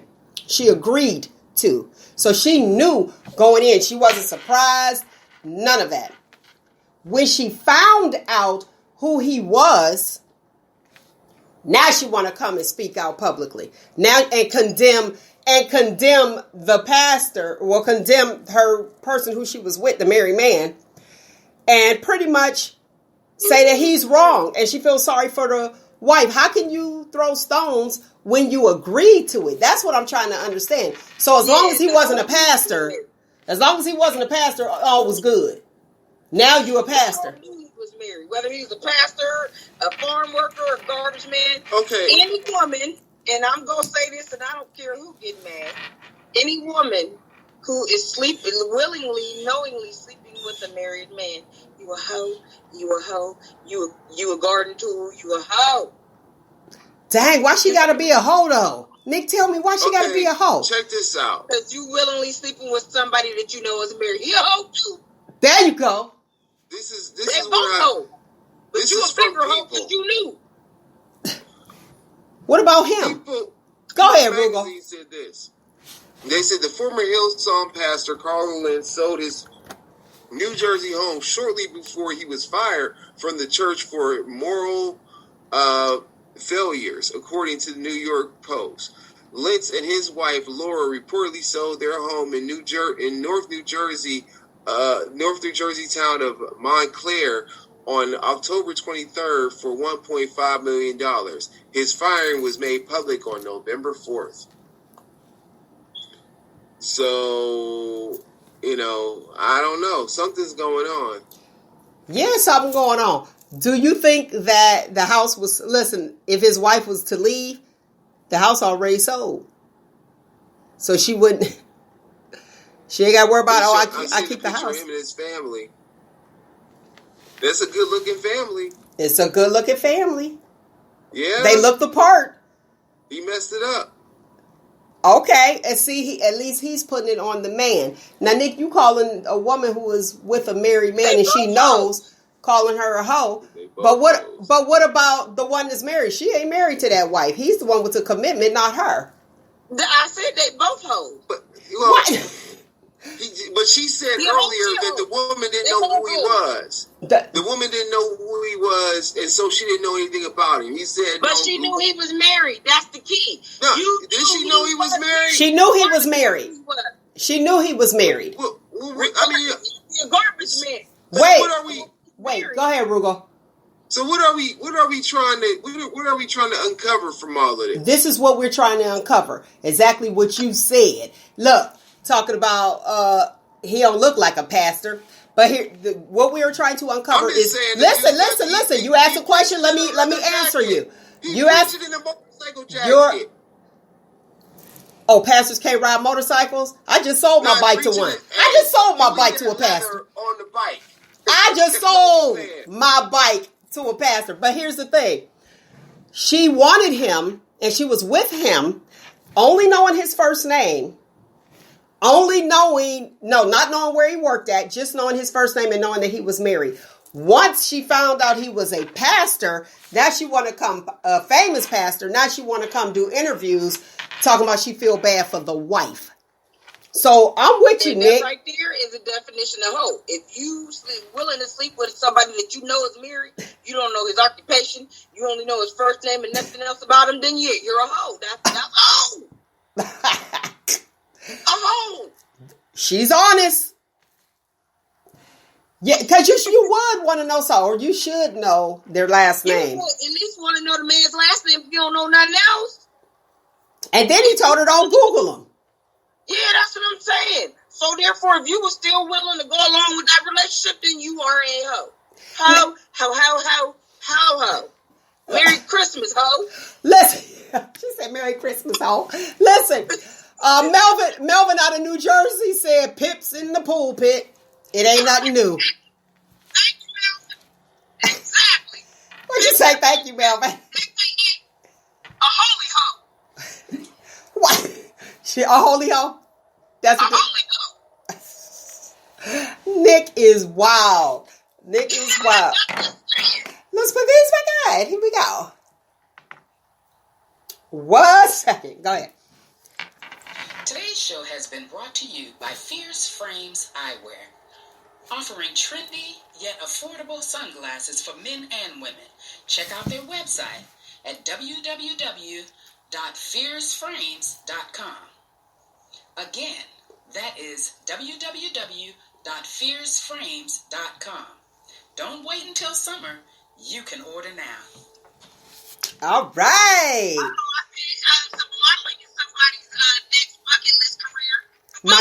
My next bucket list career. Hey, Fierce Frames. Hey, moving on. Look, next. I don't want Aunt Viv or Will Smith to come after me thinking I'm trying to take their gig. They'll be alright, especially Will Smith. He got enough money. You better not. Hey, listen, I want you to answer me on what healing is. So we're going to do healing versus recovery. Healing versus recovery. Knowing the difference of healing and recovery. The only reason this came up, who was her? My mother and I. we were having a conversation on when people put, speedy recovery or praying for healing. Which one would you rather? Would you rather someone put healing or recovery? I'd rather be healed. You rather be healed? That means in a whole, your spirit along with whatever else is wrong.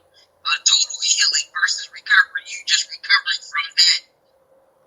You're recovering from whatever ailment that was, but you still got other things going on versus being healed. You're being healed from the inside out. To me, spiritually as well as physically. Okay, so Webster's definition of become sound and healthy again is healing, and recovery is health, mind, and strength.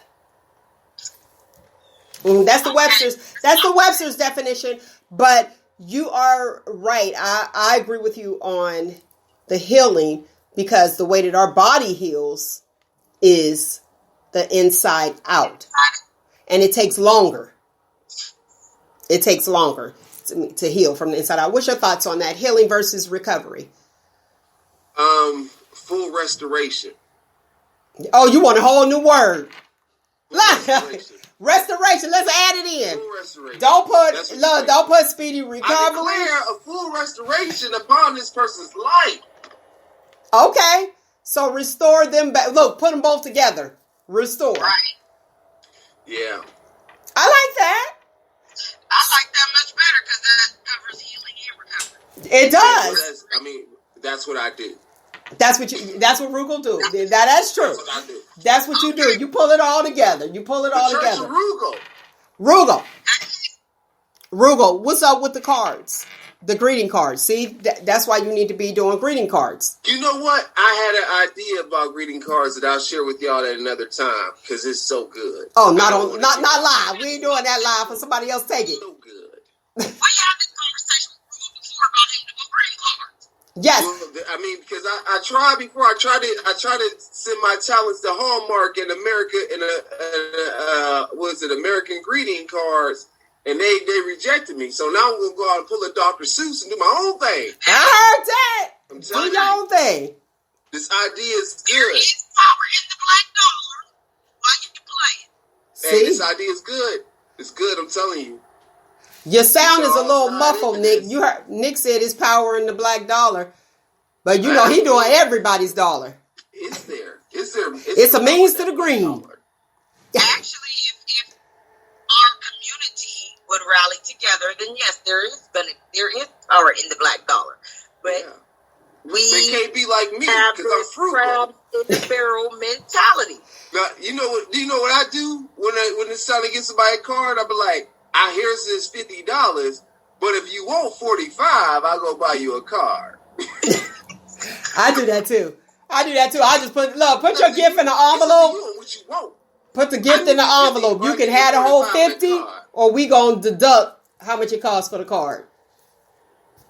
And see me with my greedy, I'm just gonna be like, never mind. You give me the 50 and just say well wishes. Well wishes. That's it. Just write it on there. Just write it on the envelope. Well wishes. Just write on the envelope. Well wishes. Here go your $50. It's a lot of people out there that would have had $30 on their birthday, but they ended up with 20. That's all I'm saying. You $10 cards. If a card costs $10, there's money in the card. Now, when she said it's power in the black dollar, we were talking about girlfriends versus friends. Oh yes, and So- see, that's where I said that we have this crabs in the barrel mentality, and if black folks would stick together, we would get a lot further. But we won't do that. So how long should we stick together? Forever. Excuse me, but how long do the white people stick together? I don't know, because I ain't white. But go ahead, Google. The issue is, And they all got what they asked for. the issue is how long does that black dollar stay in the black community?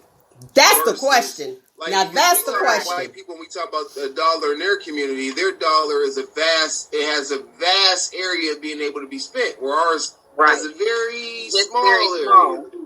You know what I mean? I mean, just like with the Jewish people, they had said like their dollar the Jewish dollar would stay in the Jewish community like almost 5 times, before it would be sent out, And unfortunately, we don't have the infrastructure in our own communities to maintain those dollars. We don't own the corner stores. We don't own the gas stations. We don't own the pharmacies. We don't even own the parks, or we don't even own houses in some instances.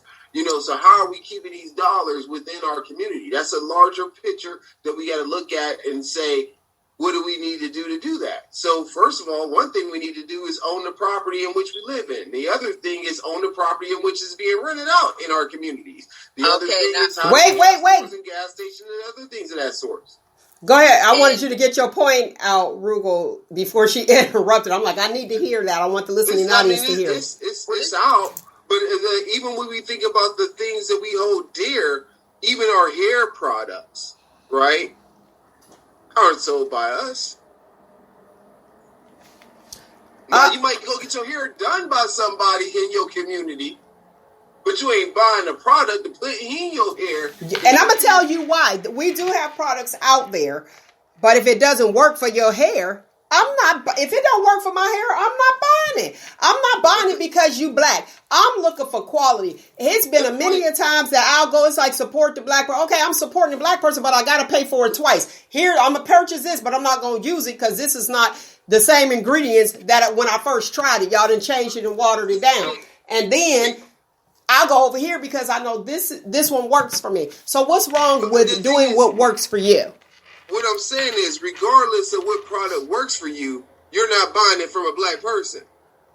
But what if a black person is selling a product made by a white person? Hold on. What I'm saying is like this. If I own a hair store, I'm not making any of those products. I'm bringing in those products and you come and buy it. Okay. When you go buy your products, are you buying those products from a black person? Sometimes depends. Okay. Listen, let me tell you why. Let me tell you. I gotta play devil's advocate. I hate to use that word, but listen, not all. I'm just saying my experience.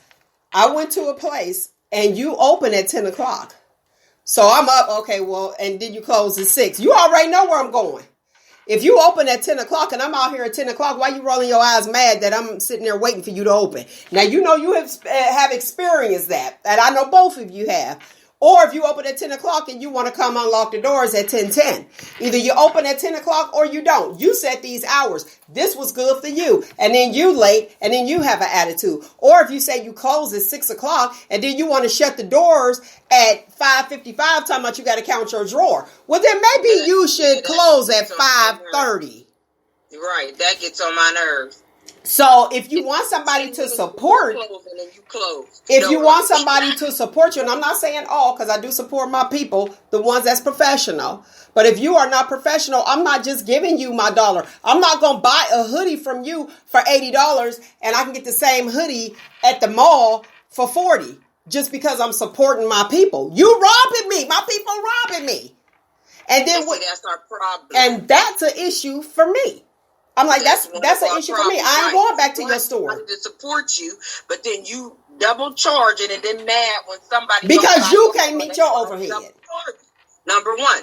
Number two, you can't have, and see, that's what's wrong with our black folks. They get an attitude. They pick and choose who they want to serve. They pick and choose who they give a discount to. They get a freaking attitude about every doggone thing. If you want your people to support you, first of all, if you set hours, you be on time. You close on time. And if you got to stay open a little bit late because you getting that black dollar, then you stay open late without all the attitude. We don't need your attitude. We don't need your smart mouth because we can go spend our money elsewhere. If you want to sell a quality product, sell the quality. We don't need all that other crap. It better be quality every single time. And no, don't double charge because then that's what we do go elsewhere. And then you want to get mad. Changing prices. If you're trying to get somebody business, you got to be competitive. If a person, if said person is selling it at $100, baby, sell it at $80 because you'll sell twice as many as the person as selling at $100. Boom, there you go. That is the black community's problem as a whole. We late. We got an attitude. We want to double charge the man with donuts. That's part of our problem. That's why we can't stick together.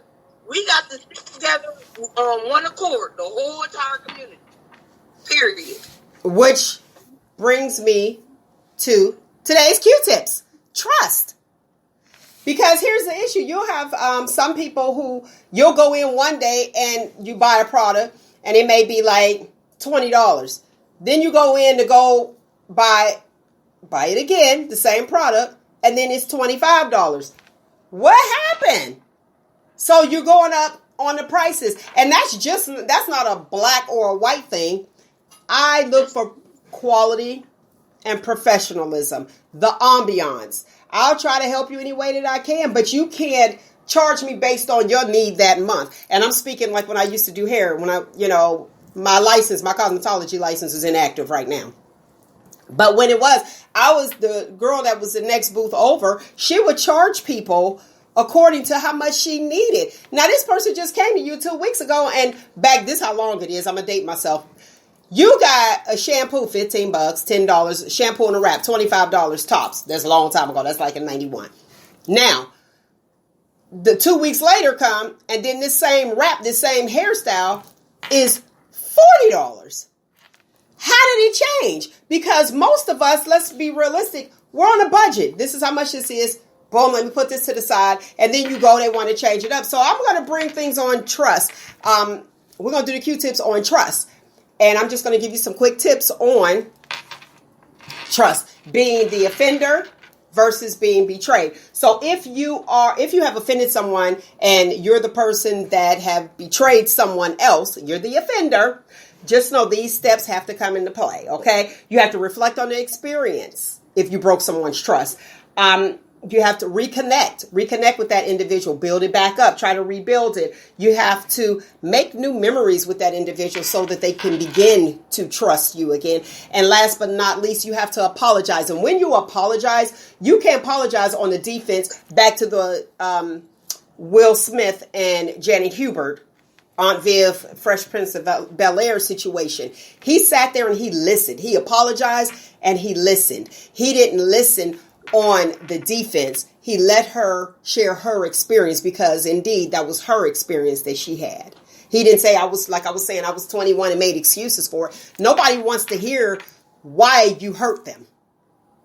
They just know that you hurt them. And for the person who, take responsibility. That's it. And take responsibility for what you did, the role that you played in that. For the person that was betrayed by someone, be willing to have the conversation. Be willing to have a conversation. And the ones that offended, please don't say why you hurt that individual. Just know, acknowledge it, take responsibility for it, and listen to their experience. Look back on what went wrong. You know what I mean? And that's for the person that was betrayed. Look back, see what went wrong. Don't sit there and say, well, maybe I should have did this. Don't blame yourself for being hurt by somebody else. Okay. Also, remember this. Last but not least, the person that was betrayed, you have the option, you have the choice to not even deal with that person anymore. If you know that person put you in a bad head space or their energy is off, you can say, I'm out. Today's show has been brought to you by Fierce Frames Eyewear, offering trendy yet affordable sunglasses for men and women. Check out their website at www.fierceframes.com. Again, that is www.fierceframes.com. Don't wait until summer. You can order now. All right. Thank you, Fierce Frames. If you would like to sponsor a segment or one of the shows of Shop Talk with Mel, you can do so. Information is listed below of how to do it. You can also email me at shoptalkwithmel@yahoo.com. Like us on all socials at Shop Talk with Mel. I got my co-host, Nick the Voice, and Roogle the movie guy. Roogle, real quick, what's happening in the movie world? Oh, man, where's my paper? Anyway, what's going on is this. Remember I told you Coming to America was going to be released in December. Now it's being moved back to March 5th. So they're still working on that deal with Amazon where it will be broadcast there. But also in the news is that Wonder Woman 1984 is staying hardcore to its Christmas release date. They are still on new theaters, but they're also going to release it on demand as well for you to purchase at what cost, I don't know as of yet. Now, also what's happening is Regina King. You know who Regina King is, y'all, right? Yes. Okay, Regina King is like the queen of all blackness and all the television from her role when she was in The Watchmen. Now she is in her directorial debut. Okay. She is over a movie called One Night in Miami. One Night in Miami features is based on true events, and the featured characters are Malcolm X, Jim Brown, Sam Cooke, and Muhammad Ali. So we're going to see this movie, and it's coming on Amazon. Unfortunately, we gotta wait, but it is January 15th where it will release. Also, Amazon is really trying to lock down all them black dollars, not only American black dollars, but them African black dollars that is in other places. For example, Stephen McQueen, are you familiar with him? He is the director of 12 Years a Slave. Oh, I thought you were talking about Stephen McQueen from the West Side.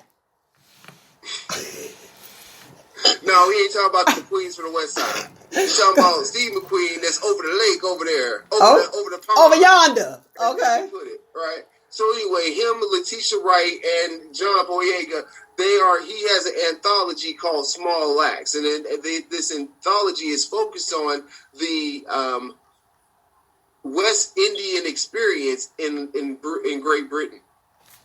So this anthology of 5 films will be focused on a time period of 1969 to 1982. Looking forward to seeing all of it. It did debut Friday, or Thursday, I should say. So it's out there if you want to watch it. But it's only one episode. We'll see the others over the time period or whatever. So it's happening. It may be a good watch over the Thanksgiving break to watch the episode that is released, and then the one that will be released on the 27th. Also, what's going on is that we got some birthdays, y'all. You know who Sherry Johnson is? Sherry Johnson is the best black friend of Punky Brewster. Yeah, Cherry. I'm sorry, Cherry. Cherry, and the thing about it was, even when she was in the role, what they said was like, oh, that's a good name. We'll just keep that, right? They gave her the same name in the show that it's her real name, verbatim, syllable, vowel, everything is in there, right? And then she was also the best friend of Laura Winslow. Laura Winslow's best friend was the show, y'all. Family Matters. Family Matters. Okay. And then she was also Monique's best friend on What's the Show, y'all? The Parkers, right? And then she will also be reprising her role as Punky Brewster's best friend on the Peacock's new version of Punky Brewster when that should premiere. What? It does. Ding, ding, ding. It's a birthday, y'all. It's a birthday.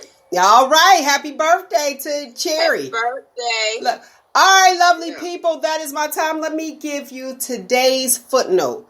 Today's footnote is success is a suit of armor.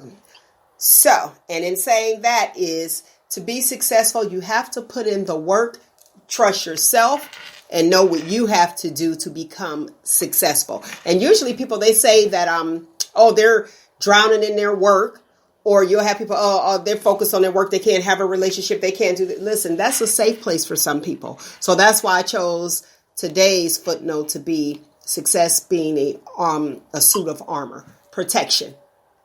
So be successful, everyone. I'm waiting on them greeting cards. I want you to be successful. I see it going somewhere. I definitely do. All right. Find you, embrace you. Most importantly, always, always love you. Until next week, people. Shop time.